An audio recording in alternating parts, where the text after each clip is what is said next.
नमस्कार, मैं डॉक्टर मनीषा दीक्षित प्राणायतन आयुर्वेद में आपका स्वागत करती हूँ।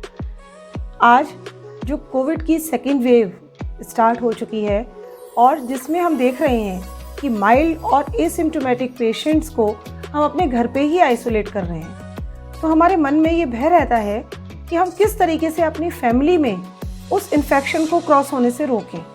तो इन सब चीज़ों को जानकारी लेने के लिए आइए आज हम इस वीडियो में जानें कि क्या प्रिकॉशंस आप ले सकते हैं जब कोई भी पेशेंट होम आइसोलेशन में हो। इस कोविड के पेंडेमिक के टाइम में हमारे सामने ये समस्या होती है कि किस तरीके के लोगों को हम आइसोलेशन में रखें और किन को हॉस्पिटलाइज करें, क्योंकि जैसे ही हम कोविड का नाम सुनते हैं तो हम पैनिक हो जाते हैं।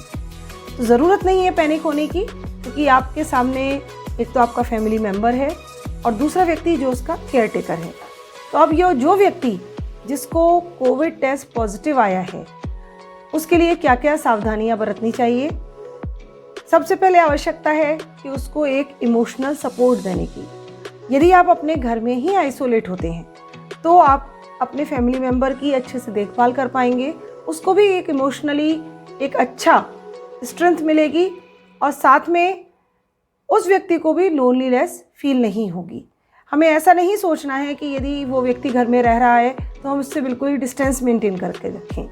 आपको क्या करना है कि यदि वो व्यक्ति सेपरेट रूम में है तो आप उससे केवल 1 से 2 मीटर की ही डिस्टेंस बना के रखेंगे तो भी कोई दिक्कत नहीं है। और लेकिन जब भी आप उससे कोई बातचीत करें तो वो व्यक्ति भी ट्रिपल लेयर मास्क का यूज़ करे, और जो व्यक्ति उससे बातचीत कर रहा है या उसको कोई सामान दे रहा है या उसकी पर्सनल हाइजीन की चीज़ों को टच कर रहा है वो भी ट्रिपल लेयर मास्क पहने और साथ में डिस्पोजेबल ग्लव्स का यूज़ करें। तो पहला पॉइंट हमारा जो होम आइसोलेशन की प्रिकॉशन है वो है हमारा मास्क और ग्लव्स।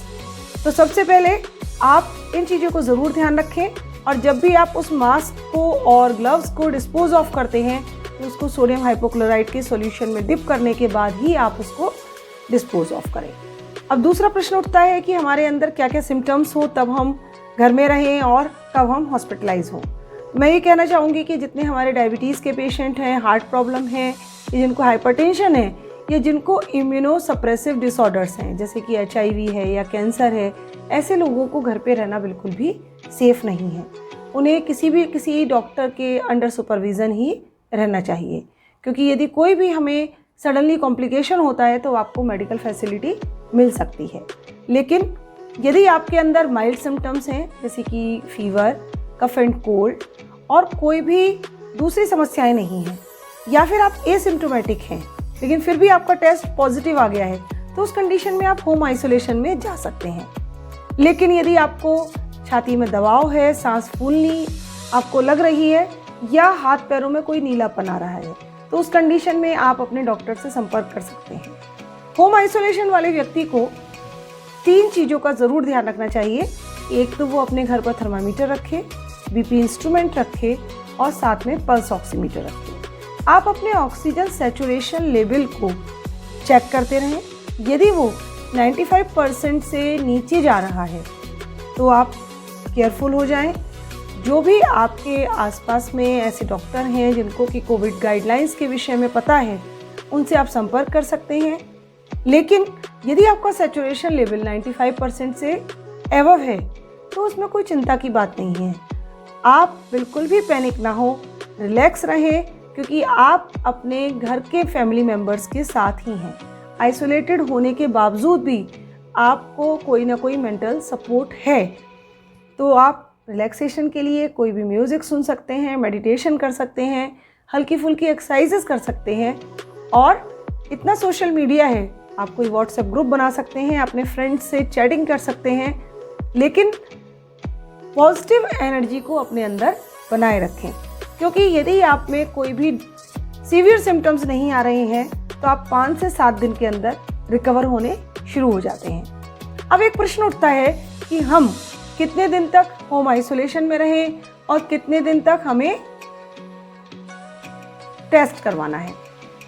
तो आपको यदि कोई सिम्टम नहीं आ रहा है और आप घर में ही रिकवर हो रहे हैं तो आप 1 हफ्ते के बाद अपने टेस्ट को रिपीट करा सकते हैं। और जब भी आपके सिम्टम्स रिलीज़ हो रहे हैं उसके 3 दिन के अंदर आप फिर आइसोलेशन को भी अपने समाप्त कर सकते हैं। फॉर एग्ज़ाम्पल, यदि आप घर में हैं, 7 दिन तक आपके सिम्टम्स रहे, उसके 3 दिन और वेट करें और 10 दिन के बाद आप फिर अपने आइसोलेशन को ख़त्म कर सकते हैं। और यदि आप में वैसे भी कोई सिम्टम नहीं है और आपका टेस्ट पॉजिटिव आ गया है तो भी आप 10 दिन तक होम आइसोलेशन में रह सकते हैं। अब दूसरा व्यक्ति है हमारा केयरटेकर। चूँकि वो हमारा फैमिली मेम्बर है, हमें चिंता रहती है कि कहीं इसको कोई इन्फेक्शन ना हो जाए, तो उस व्यक्ति को भी जैसा मैंने बताया कि मास्क और ग्लव्स पहनकर ही काम करना है। वो कोई भी ऐसा आपका जो बॉडी फ्लूइड है, उससे कोई सिक्रीशन है, उसको बिल्कुल भी टच ना करे। साथ में जब भी वो कहीं कोई सरफेस को क्लीन कर रहा है तो आने के बाद अपने ग्लव्स को चेंज करें, सोडियम हाइपोक्लोराइड सॉल्यूशन में भिगोए और साथ में अपने हाथों को 40 सेकंड्स तक ज़रूर वॉश करें।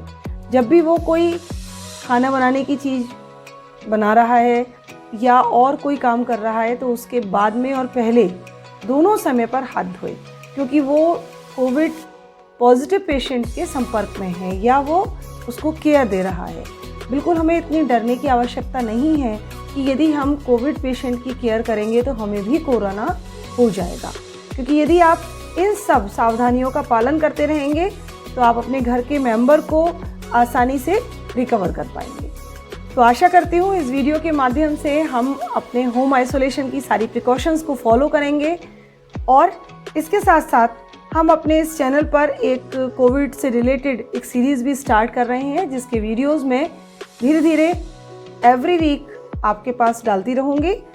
इधर वो चाहे हमारा डाइट प्लान हो या हमारे ड्रिंक्स हो या इम्यूनिटी बूस्टर हर्ब्स हों, तो आप हमारे इस चैनल को लगातार देखते रहें, उसे लाइक करें और सब्सक्राइब करें। साथ में हमारा बेल आइकन प्रेस करना ना भूलें ताकि आपको हमारे फर्दर नोटिफिकेशंस भी मिलते रहें। धन्यवाद।